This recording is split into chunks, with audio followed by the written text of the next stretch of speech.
Gumaganap ng bagong mahalagang papel si Hidilyn Diaz bilang tournament director ng weightlifting sa palarong pambansa kung saan naging demo sport ang weightlifting ngayong taon. Ayon kay Diaz, hindi na lang siya basta bumubuhat ng weights, kundi pati na rin ng isang misyon para isulong ang sport sa mga kabataan. Matagal na niyang isinusulong ang pagsama ng weightlifting sa palaro.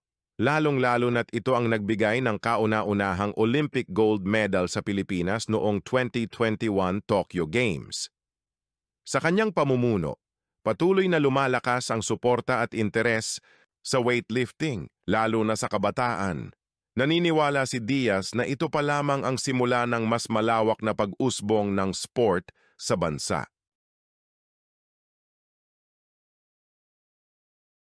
Salamat sa panonood. Huwag kalimutang i-like, i-share at mag-follow